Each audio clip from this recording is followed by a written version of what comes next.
வணக்கம். இன்னைக்கு உங்களுக்காக கதை சொல்ல வந்திருப்பது வியல் உங்கள் சகி. இன்னைக்கு நம்ம பார்க்க போற கதையின் பெயர் கணவனுக்கு நிச்சயதார்த்தம். கதைக்குள்ள போலாமா?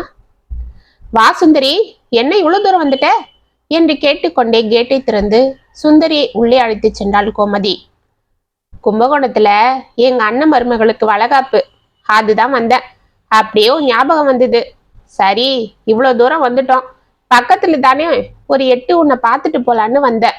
ஆமா, என்ன கோமதி ரொம்ப இழைச்சிட்டு இருக்கிற? அதெல்லாம் ஒன்றும் இல்லை, ரொம்ப நாளைக்கு அப்புறம் பார்க்கறேன்ல, அதுதான் அப்படி தெரியுது. ஆமா ஆமா, உன் புள்ள கல்யாணத்துக்கு வந்திருந்தேன்ல, அப்ப பார்த்ததுதான்.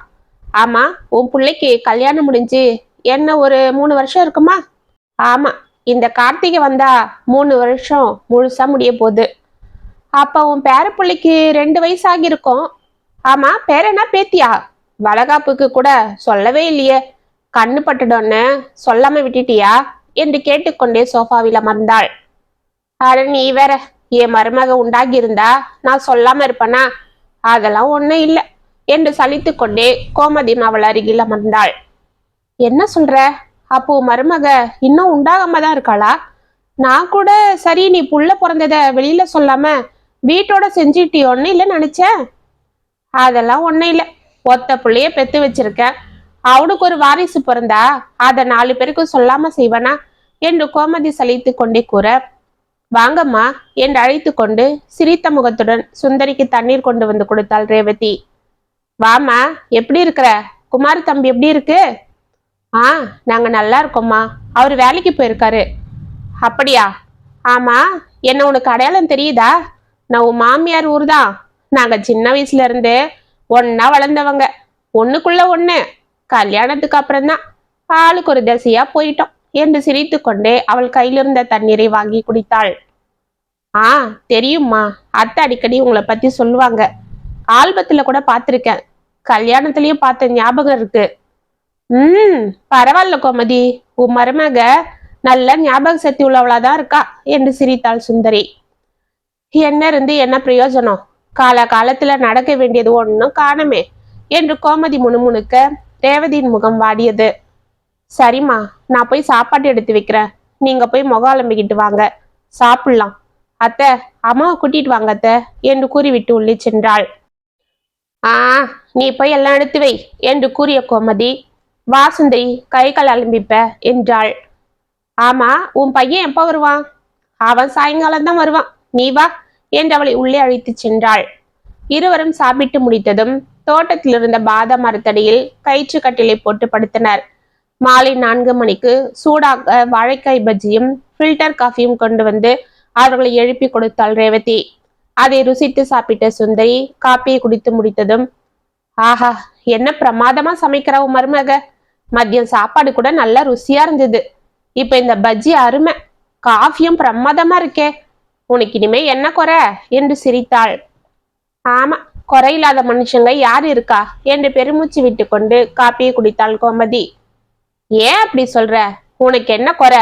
புள்ள நல்லா சம்பாதிக்கிறான், நல்ல கண்ணுக்கு லட்சணமான மருமக, அமைதியா அவ வேலையை பார்த்துக்கிட்டு வேலைக்கு உனக்கு வாய்க்கு ருசியா ஆக்கி போடுறா, நல்லா சாப்பிட்டுக்கிட்டு நிம்மதியா இருக்கிற, அப்புறம் என்ன? ஒருவேளை அண்ணன் இல்லைன்னு வருத்தப்படுறியா? ஆமா, அவரு போய் தான் 20 வருஷத்துக்கு மேல ஆகுது, இப்ப என்ன புதுசா வருத்தப்படுறது? பின்ன என்னதான் உனக்கு குறை? அட நீ வேற, சொத்து பத்து மக மருமக ஆஸ்தி பாஸ்தின்னு எல்லாம் இருந்தோம், அதெல்லாம் அனுபவிக்க ஒரு பேர பிள்ளை இல்லையே, அதுதான் கவலையா இருக்கு. நான் என்ன 4-5 பெற்றிருக்கேன், ஒன்னே ஒண்ணுதான் பெத்தேன், அதுக்குள்ள அவரு போய் சேர்ந்துட்டாரு. சரி, நமக்கு கொடுத்து வச்சது அவ்வளவுதான்னு இவனை கண்ணுக்குள்ள வச்சு வளர்த்தேன், நல்ல இடத்துலயும் பொண்ணு பார்த்து கட்டி வச்சேன். அவனுக்கு காலகாலத்துல பிள்ளைங்க பிறக்கும், அதுங்களை ஆசை தீர எடுத்து கொஞ்சிக்கலான்னு இருந்தா அது ஒன்றும் நடக்கிறது போல தெரியல. அது கூட பரவாயில்ல, பாக்குறவங்களுக்கு எல்லாம் பதில் சொல்ல முடியல. ஏன் உன் மருமகளை ஆஸ்பத்திரியில காட்டலையா? எல்லாம் தான் போய் பார்த்துட்டு வராங்க, 2 பேருக்குமே ஒன்றும் பிரச்சனை இல்லைன்னு தான் சொல்றாங்களாம் அப்படின்னு என் பையன் சொல்றான். ஆனா எனக்கு என்னவோ சந்தேகமாவே இருக்கு. ஏன்னா எங்க வகையறால எல்லாம் நல்ல கொடிதான், எல்லாருக்குமே 4-5 பிள்ளைங்க இருக்கு. ஆனா என் மருமக வீட்டுக்கு பக்கம்தான் 4-5 பேருக்கு புள்ள பாக்கியம் இல்லைன்னு கேள்விப்பட்டேன். அது போல இவளுக்கும் இருக்குமோன்னு பயமா இருக்கு. இருக்கலாம் கோமதி. ஏன்னா பரம்பரையில அப்படி குறை இருந்தா அது அப்படியே வம்சாவளியா வரும். அதுக்குதான் பொண்ணை கட்டும் போது பார்த்து கட்டணும். எங்க இருந்து நான் போய் விசாரிச்சு செய்ய? அவளை போய் பார்த்துட்டு வந்ததும் கட்டுனா இவ்வளவுதான் கட்டுவேன்னு ஒத்த கால நின்னுட்டான் என் புள்ள. அது என்ன அவகிட்ட அப்படி புடிச்சு போச்சுன்னு தெரியல. பார்க்க நல்லா தான் இருக்கா, நல்ல பொண்ணுதான். இருந்தாலும் இருடா கொஞ்சம் பொறுமையா விசாரிப்போன்னு சொன்னா கேட்கல. அந்த தரகர் பையலும் ஆஹா ஓஹோன்னு அளந்து விட்டான். சரி விடு கோமதி, இப்ப புலம்பி என்ன ஆக போகுது? இனி ஆக வேண்டியதை கவனி. என்ன ஆக வேண்டியதை கவனிக்கிறது? அட, உன் பிள்ளைக்கு ஒரு வாரிசுக்கு ஏற்பாடு பண்ணு, அதைத்தான் சொல்ல வரேன். எங்கேயாவது புள்ளைய தத்தெடுத்துக்கொன்னு சொல்ல வரியா? தத்தெடுத்தா அது எப்படி உன் வாரிசு ஆகும்? அதெல்லாம் இல்ல. பின்ன உன் மகனுக்கு உங்க வகையறால ஒரு நல்ல பொண்ணா பார்த்து 2ஆம் தரமா கட்டி வையி என்றாள் மெலிதான குரலில். ஏய், என்ன சொல்ற என்று அவளை அதிர்ந்து பார்த்தாள் கோமதி.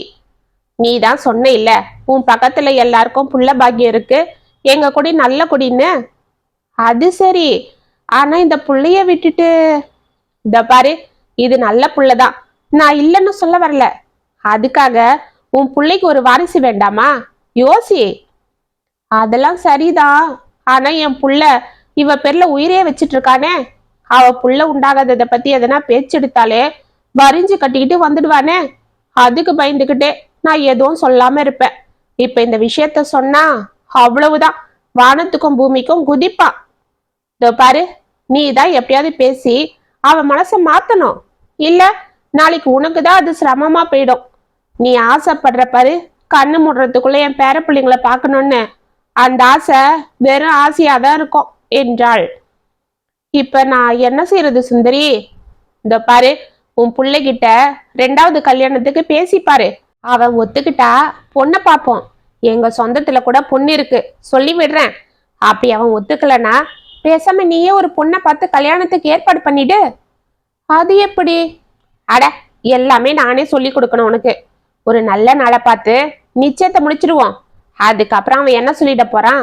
அது வர அவன்கிட்ட எதுவும் சொல்லிக்காத. சீக்கிரமா பொண்ணை பார்த்துட்டா சூட்டோட சூடா நிச்சயத்தை முடிச்சிட்டு ஒரே மாசத்துல கல்யாணத்தையும் முடிச்சிடலாம். சரி, 2ஆம் தரமா பொண்ணை கொடுக்க யாரு முன்னுக்கு வருவா?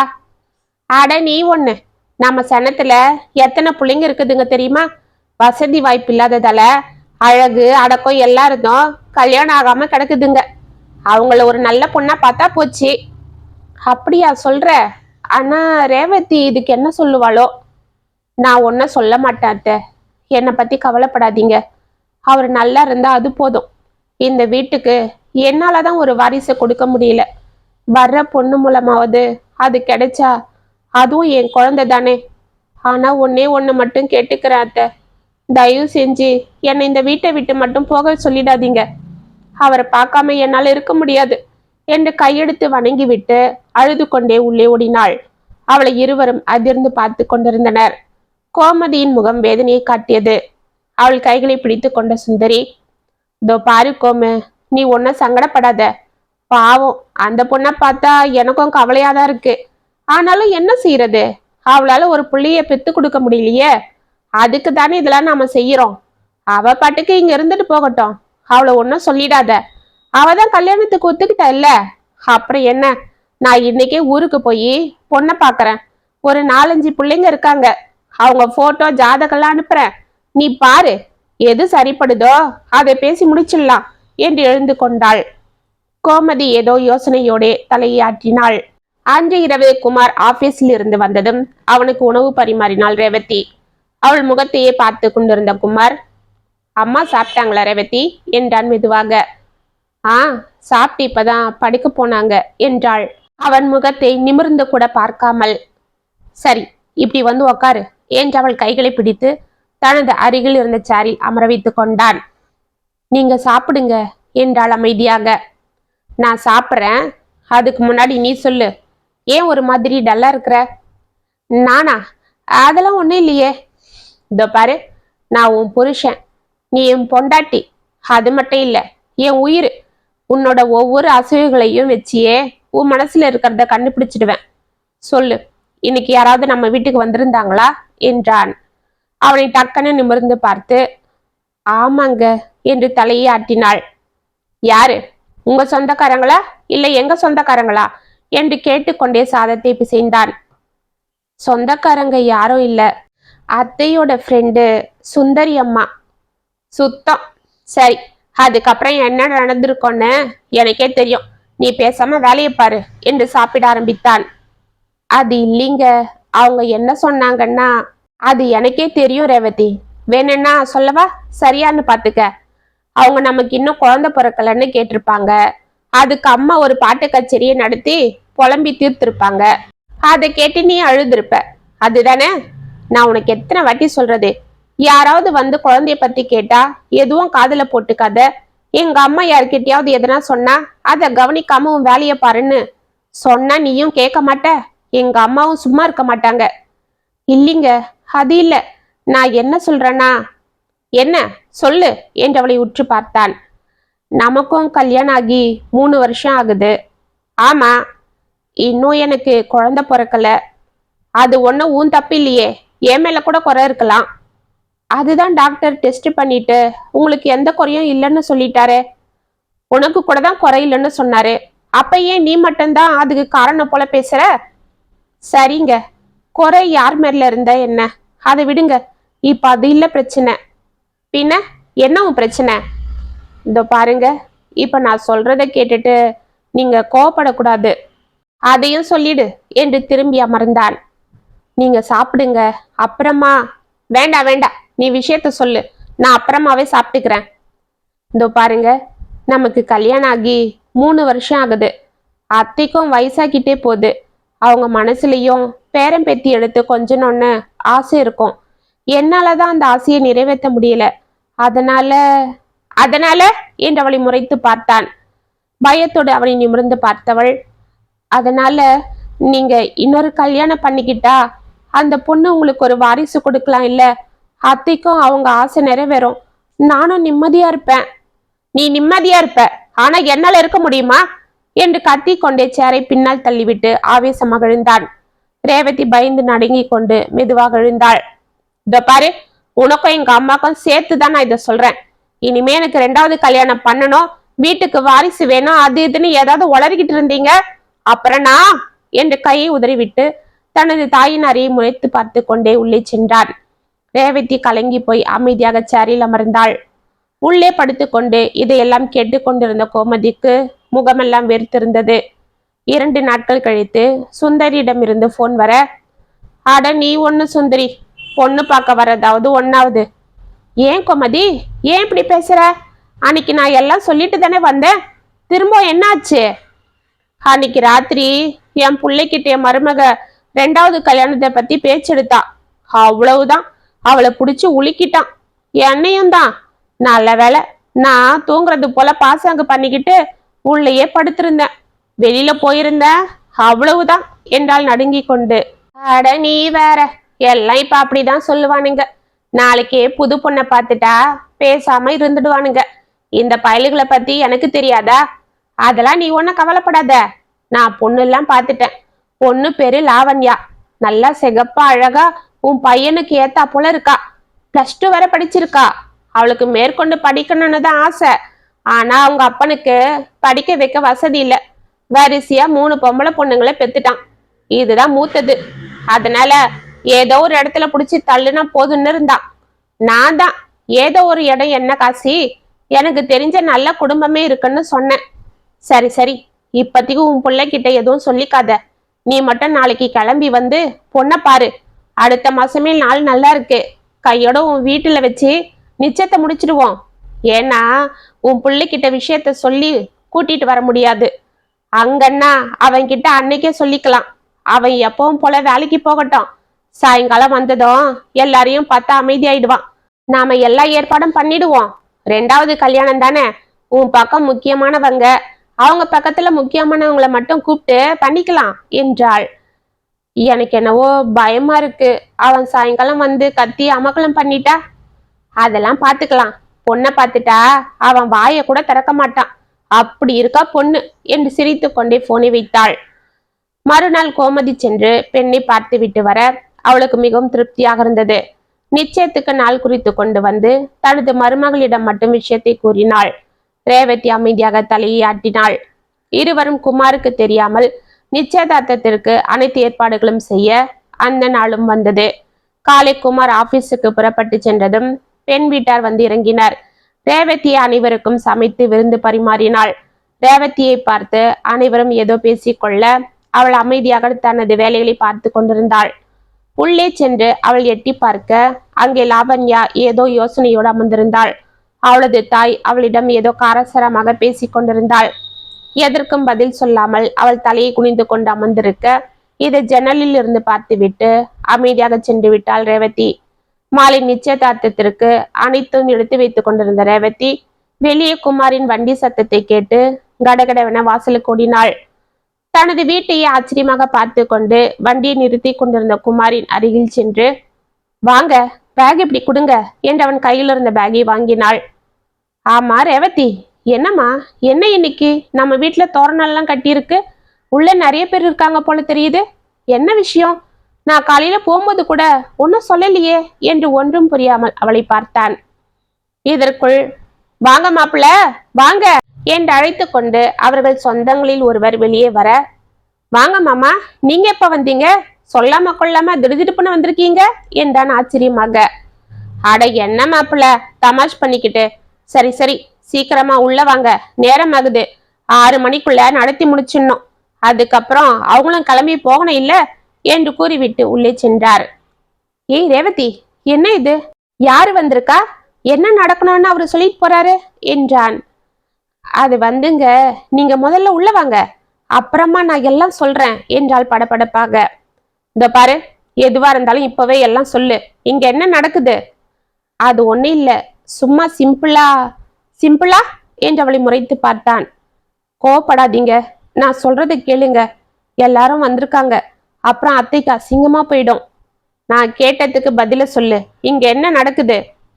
உங்களுக்கும் அத்தையோட சொந்தக்கார பொண்ணு லாவண்யாக்கும் நிச்சயம் பண்ண அத்தை ஏற்பாடு பண்ணிருக்காங்க. அதாவது நான் சொல்ல சொல்ல என் வார்த்தைக்கு மதிப்பு கொடுக்காம எனக்கு 2வது கல்யாணம் பண்ண ஏற்பாடு பண்றாங்களா எங்க அம்மா? அதுக்கு நீயே எல்லா ஏற்பாடும் பண்ற இல்ல? ஆமாங்க, தயவு செஞ்சு புரிஞ்சுக்கோங்க, முதல்ல உள்ள வாங்க, அப்புறமா பேசிக்கலாம் ப்ளீஸ் என்று கெஞ்சினாள். சரி, நான் வரேன், நீ சங்கடப்படாத என்று கடகடவென உள்ளே நடந்தான். அப்பாடா என்று பெருமூச்சு விட்டு கொண்டு அவன் பின்னால் ஓடினாள் ரேவதி. அவன் உள்ளே சென்று முகத்தை அலம்பிக் கொண்டு வர அவனுக்கு பட்டி வெட்டி சட்டி எடுத்து வந்து கொடுத்து விட்டு கடகடவென வெளியே ஓடினாள். அவளை அமைதியாக பார்த்து கொண்டிருந்த குமார் பட்டி வெட்டி சட்டியை ஓரமாக வைத்துவிட்டு தனது செல்போனை எடுத்து அதில் ஏதோ செய்து பாக்கெட்டில் வைத்து கொண்டு மெதுவாக வெளியே சென்றான். கோமதி பரபரப்பாக நிச்சயதார்த்தத்திற்கு அனைத்து ஏற்பாடுகளும் செய்து கொண்டிருந்தாள். குமார் அமைதியாக அனைத்தையும் பார்த்து கொண்டு மெதுவாக அங்கு வந்தான். என்னப்பா இப்படி வந்து நிக்கிற? ரேவதி கிட்ட பட்டி வெட்டி சட்டை கொடுத்தன பண்ணனே, எங்க? அதை கட்டிட்டு வா, நேரமாகுது பாரு என்றாள் கோமதி பரபரப்பாக. எதுக்குமா என்று அவன் அமைதியாக கேட்க அனைவரும் நிமிர்ந்து அவனை பார்த்தனர். அதை கவனித்த கோமதி, அவன் சும்மா விளையாடுறான், இப்படிதான் என் புள்ள தமாஷா பேசுவான் என்று சமாளித்தாள். நான் தமாஷாலாம் பேசல, சீரியஸா தான் கேட்கிறேன், என்ன இதெல்லாம்? ஏய், அதான் ரேவதி உன்கிட்ட சொன்னா இல்ல என்று அவன் அருகில் வந்து காதை கடித்தாள். அம்மா, எதுக்கு இப்படி ரகசியமா பேசுறீங்க? ஊரை கூப்பிட்டு நிச்சயம் பண்றீங்க, அதை சொல்ல மட்டும் ஏன் தயங்குறீங்க? என்ன சம்பந்தியம்மா, மாப்பிள்ள பேசுறத பார்த்தா அவருக்கு இன்னைக்கு நிச்சயம் நடக்கிறது தெரியாது போல தெரியுதே என்று சிரித்தார் பெண்ணின் அப்பா காசி. அதெல்லாம் ஒண்ணு இல்ல சம்பந்தி, அவ 2வது கல்யாணம் தானே, எதுக்கு நிச்சயம் இல்லைன்னு சொன்னா, நான் தான் இதெல்லாம் முறை, அதுவும் இல்லாம உனக்கு தான் இது 2வது கல்யாணம், பொண்ணுக்கு முதல் கல்யாணம் தானேன்னு அவன் கிட்ட சொல்லாம ஏற்பாடு பண்ண, அதுதான், வேற ஒண்ணும் இல்ல. ஓ அப்படியா மாப்பிள்ள, அதனால என்ன இருக்கு, 2வது கல்யாணமா இருந்தாலும் கல்யாணம் கல்யாணம் தானே என்று சிரித்தார் காசி. அவரை திரும்பி பார்த்த குமார், உங்க பொண்ண எனக்கு எதுக்கு 2ஆம் தரமா கல்யாணம் பண்ணி கொடுக்க ஒத்துக்கிட்டீங்க? மருமகளுக்கு குழந்தை இல்லைன்னு மருமகளுக்கு மட்டும்னு சரி, அப்படியா சொல்லும்? பொண்ணை தானே புள்ள பாக்கியம் இல்லாதவன்னு சொல்லும். அதனால தான் என் பொண்ணை கேட்டாங்களா எங்க அம்மா? சரி, அவளுக்கும் குழந்தை பிறக்கலன்னு வைங்க. அப்ப எங்க அம்மா எனக்கு 3ஆவதா கல்யாணத்துக்கு ஏற்பாடு பண்ணுவாங்க. அது சம்மதமா உங்களுக்கு என்று கேட்டான். அனைவரும் அதிர்ந்தவனை பார்த்தனர். மாப்பிள்ள, என்ன சொல்றீங்க என்றார் காசி ஒன்றும் புரியாமல். இருக்கிறத தான் சொல்றேன். எனக்கும் என் ரேவதிக்கும் கல்யாணம் ஆகி 30 வருஷம் ஆகில்ல, 3 வருஷம்தான் ஆகுது. அதுக்குள்ள எங்க அம்மா வாரிசு வேணும் வாரிசு வேணும்னு எனக்கு 2வது கல்யாணத்துக்கு ஏற்பாடு பண்ணிட்டாங்க. உங்க பொண்ணுக்கு அதே போல லேட்டானா வாரிசுக்காக 3ஆவது கல்யாணமும் பண்ண தயங்க மாட்டாங்க. அதுக்கு உங்களுக்கு சம்மதமா என்று கேட்டான். உள்ளே இருந்த லாவண்யா இதை கேட்டு மெதுவாக வெளியே வந்தாள். என்ன சம்மந்தியம்மா, மாப்பிள்ளை என்னன்னோ சொல்றாரு? அதெல்லாம் ஒன்னும் இல்ல, இப்ப நான் பேசுற இருங்க என்று பரபரப்பாக அவனிடம் சென்று, ஏய் குமாரு, என்னடா என்ன இப்ப? இந்த பாரு, நான் உனக்கு 2வது கல்யாணத்துக்கு ஏற்பாடு பண்ணிட்டேன். நீ செஞ்சுக்கிட்டு தான் ஆகணும். யாரை கேட்டு ஏற்பாடு பண்ணீங்க? நான் உன் அம்மா, உனக்கு நல்லதுதான் பண்ணுவேன். அப்ப உங்களையே அம்மாவா நினைச்சு இதுதான் இனி என் வீடுன்னு இங்க நம்பிக்கையோட வாழ வந்தாலே அவளுக்கு நீங்க துரோகம் பண்ண போறீங்களா என்று அங்கு ஓரமாக நின்று தவித்து கொண்டிருந்த ரேவதியை காட்டினான். ஏய், நான் அவளை ஒதுக்கியா வச்சிட போறேன்? அவளும் நம்ம வீட்டுல தான் இருப்பா. எப்படி வேலைக்காரியாவா? தோ பாருடா, அனாவசியமா பேசாத. நான் எல்லா ஏற்பாடும் பண்ணிட்டேன். எல்லாரும் கூட்டிட்டாங்க. அவங்க எதிர்க்க என் மானத்தை வாங்காத. நீங்க தாம்மா எல்லாரையும் கூப்பிட்டு வச்சு ஏன் மானத்தை வாங்குறீங்க? நீங்க இப்படி பண்றதால என்னதான் எல்லாரும் தப்பா பேசுறாங்க. என்னடா பேசுறாங்க? இந்த கல்யாணத்தை நிறுத்த ஏதாவது பேசாத. ஊர்ல எல்லாரும் என்னதான் போட்டு குடையறாங்க. உன் பிள்ளைக்கு இன்னும் புள்ள இல்லையா, உன் மருமக உண்டாகலையான்னு கேட்டுக்கிட்டே இருக்காங்க. எனக்கு பதில் சொல்றதுக்குள்ள போதும் போதுன்னு ஆயிடுது. இதுக்கு பயந்துகிட்டே நான் வெளியில போகாம இருக்கேன். அம்மா, நீங்க என்ன நினைச்சிட்டு இருக்கீங்க? ஊர்ல இருக்கிறவங்களுக்கெல்லாம் வேற வேலை இல்லாம நம்ம குடும்பத்தை பத்தின நினப்புதான் இருக்குமா என்ன? இந்த ஜனங்களோட இயல்பே என்ன தெரியுமா? யாரையாவது பார்த்தா அப்பதான் அவங்க நினைப்பே அவங்களுக்கு வரும். அவங்க கிட்ட இருக்கிற குறைய கேட்டு அதை பெருசுப்படுத்தி ஏதாவது ஒண்ணு பேசி அவங்க மனசை காயப்படுத்துவாங்க. நீங்க அதுக்கு எப்படி பதில் சொல்றீங்கன்னு பாப்பாங்க. நீங்க கவலையா பதில் சொல்லிட்டா உங்களை இன்னும் நோண்டி விட்டுட்டு போயிடுவாங்க. அதுவே நீங்க கண்டுக்காம இருந்தா அடுத்தவங்களை தேடி போயிடுவாங்க. அவ்வளவுதான் இவங்க. இவங்களுக்கு பயந்துகிட்டு நம்ம வாழ்க்கைய நம்ம சிக்கல் பண்ணிக்க கூடாது. இந்த ஊர்ல எல்லாரும் ரேவதிக்கு குழந்தை பிறக்கலன்னு அவளை தப்பா பேசுறாங்கன்னு சொல்றீங்களே, அதே ஆளுங்க உங்களை பத்தியும் என்ன பத்தியும் என்ன பேசிக்கிறாங்கன்னு உங்களுக்கு தெரியுமா என்றான். என்னடா பேசிக்கிறாங்க? நம்மளை பத்தி பேச என்ன இருக்கு? அதை நீங்களே பாருங்க என்று தனது பாக்கெட்டில் இருந்த செல்போன் எடுத்து ஆன் செய்தான். தோட்டத்தில் அமர்ந்து பூவை கட்டி கொண்டிருந்த பாக்யாவிடமும் கலாவிடமும் காப்பி கொண்டு வந்து கொடுத்து விட்டு போனாள் ரேவதி. அவள் முகம் வாடி இருப்பதை கவனித்த பாக்யம் அவள் சென்றதும், பாத்தியாடி கலா, பாவம் இந்த பொண்ணு எவ்வளவு லட்சணமா இருக்கா, எப்படி சுறுசுறுப்பா எல்லா வேலையும் செய்யறா. ஆமாக்கா, தனியாளா இத்தனை பேருக்கு சமைச்சிருக்கா பாருங்களேன். அது மட்டுமா, எல்லாருக்கும் அவளே இல்ல கேட்டு கேட்டு பரிமாறினா? ஆமாண்டி, நல்ல பொண்ணு, எல்லா வசதியோட தான் வந்தா. ஆனாலும் இந்த கோமதிக்கு கல் மனசுதான். இப்படி ஒரு பொண்ணை தள்ளி வச்சுட்டு தன் பிள்ளைக்கு 2வது கல்யாணத்துக்கு ஏற்பாடு பண்றா. அதுவும் மூத்த மருமகளை வீட்லயே வச்சுக்கிட்டு அவ கையாலேயே எல்லா வேலையும் செய்ய வைக்கிறா பாரு. இந்த பாவம்லாம் அவளை சும்மா விடாது என்றாள். ஆமாக்கா, பாவம். கல்யாணம் ஆகி 3 வருஷம்தான் ஆகுது. அதுக்குள்ள புள்ள வேணுமா அவங்களுக்கு? என்ன வயசு ஆயிடுச்சு? எங்க தம்பி பொண்டாட்டிக்கு கூட தான் கல்யாணம் ஆகி 6 வருஷம் கழிச்சு குழந்தை பிறந்தது. அதுக்காக நாங்க என்ன அவனுக்கு 2வது கல்யாணமா பண்ணி வச்சிட்டோம்? இவளுக்கு வாரிசு வேணுமா? அப்படியே ராஜ பரம்பரை பாரு. ஏதோ அந்த பையன் நல்ல வேலையில இருக்கிறான், அதனால இவ ஆடுறா. ஆமா ஆமா, சொல்ல முடியாதுக்கா.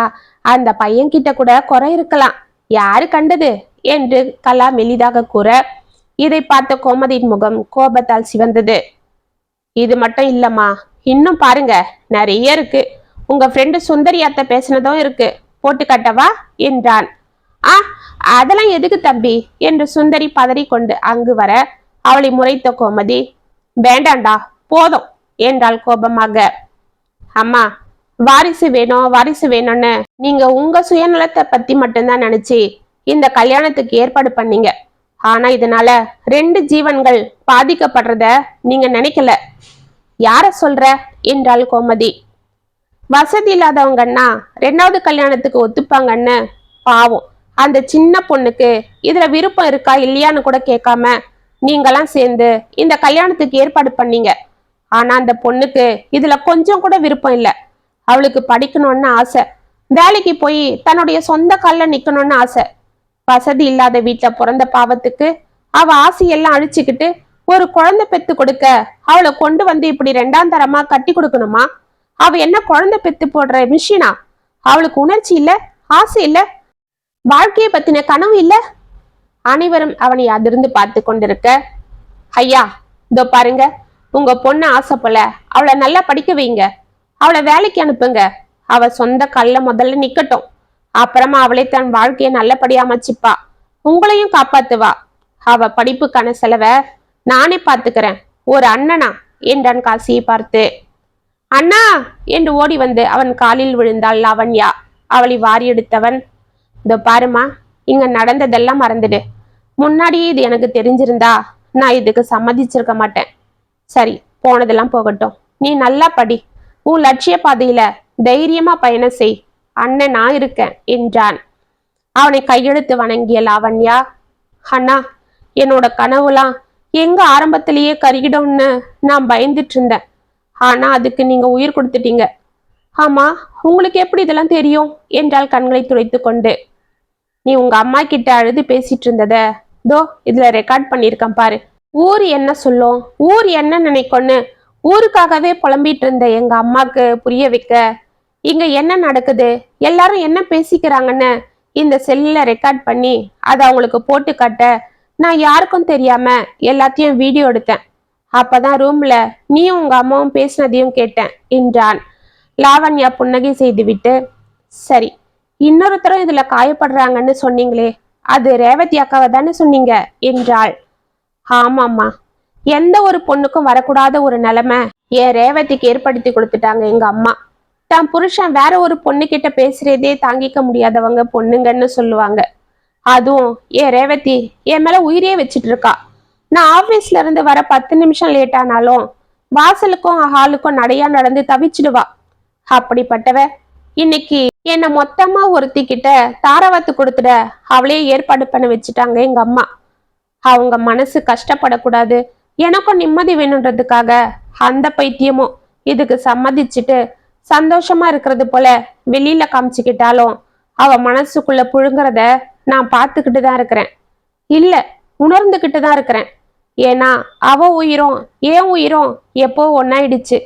அதுல ஒரு காயம் பட்டாலும் எனக்கும் தான் அது பாதிப்பா இருக்கும் என்று கண்கள் கலங்க ரேவதியை திரும்பி பார்த்தான். அவள் ஓடி வந்து அவன் காலில் விழ அவளை தடுத்து அணைத்து கொண்டு நெற்றியில் முத்தமிட்டான்.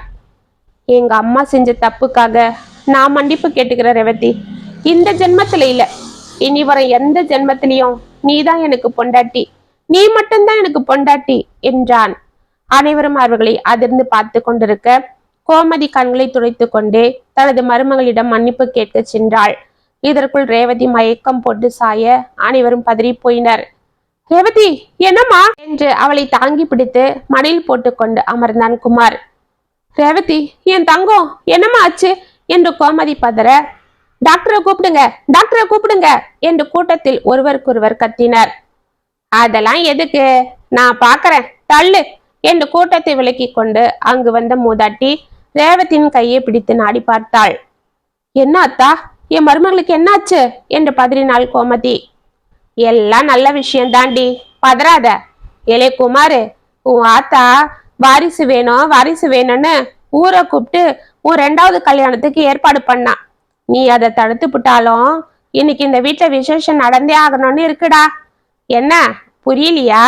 உன் பொண்டாட்டி குழந்தை உண்டாகி இருக்கா, போய் இந்த பந்தல்லையே அவளை உட்கார வச்சு நலங்கு வைங்க என்று சிரித்தாள். ரேவதி மலர மலர கண்களை விழித்து கொண்டு எழுந்து கொள்ள குமார் மலர்ந்த முகத்துடன் அவளை வாரி அணைத்தான். கோமதி உற்சாகத்தில் துள்ளி குதிக்க அனைவரும் மகிழ்ச்சியோடு குமாருக்கு வாழ்த்து கூறினர். ரேவதி அழைத்து சென்று பூ முடித்து நலங்கு வைக்க அனைவரும் அச்சதை தூவி வாழ்த்தி மகிழ்ந்தனர். இத்துடன் கணவனுக்கு நிச்சயதார்த்தம் கதை முற்றும். உங்களுக்காக எழுதின இந்த கதை உங்களுக்கு பிடிச்சிருந்தா கமெண்ட்ஸ்ல சொல்லுங்க, லைக் பண்ணுங்க, ஷேர் பண்ணுங்க, மறக்காம சப்ஸ்கிரைப் பண்ணிக்கோங்க.